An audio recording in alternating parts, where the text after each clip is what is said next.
షర్మిల మరో ప్రజా ప్రస్థానం పాదయాత్ర మొదలవగానే కాంగ్రెస్ పార్టీకి భారీ షాక్ తగిలింది.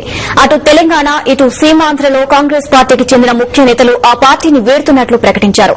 రాష్టంలో కాంగ్రెస్ పార్టీ సభ్యత్వ నమోదు కార్యక్రమం ప్రారంభమైన మొదటి రోజే ఆ పార్టీలో సీనియర్లు తమ సభ్యత్వాన్ని వదులుకోవడం కొసమెరుపు. తెలంగాణ జిల్లాలో మంచి పట్టున్న నేత, ముఖ్యంగా ఆదిలాబాద్ జిల్లాలో కాంగ్రెస్ పార్టీకి చెందిన సీనియర్ నేత, మాజీ ఎంపీ, మాజీ ఎమ్మెల్యేగా పలు పదవుల్లో కొనసాగిన ఇంద్రకరణ్ రెడ్డి కాంగ్రెస్ పార్టీని వీడుతున్నట్లు ప్రకటించారు. ఆయనతో పాటు మరో మాజీ ఎమ్మెల్యే కోనేరు కోనప్ప కూడా కాంగ్రెస్ కు గుడ్ బై చెప్పారు. నిర్మల్లో కార్యకర్తల సమావేశం ఏర్పాటు చేసిన వీరిద్దరూ కార్యకర్తల ఒత్తిడి మేరకు ఈ నిర్ణయం తీసుకున్నారు. కిరణ్ కుమార్ రెడ్డి గారు ముఖ్యమంత్రి అయిన తర్వాత పూర్తిగా నిర్వీర్యం అయిపోయింది. అసలు కార్యకర్తలు గాని పార్టీ వ్యవస్థగత అయితే పూర్తిగా నిర్వీర్యం అయిపోయింది. పిసిసి అధ్యక్షుడు మరి కేవలం ఢిల్లీకో మరి ఇంకెక్కడికో పరిమితం అయిపోయాడు. అభివృద్ధి నోచుకోలేదు.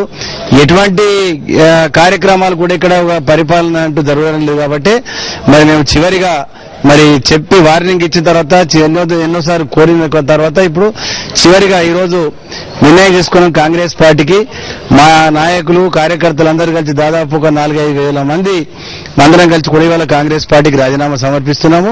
వీరితో పాటు దాదాపు 3,000 మంది కాంగ్రెస్ ను వీడారు.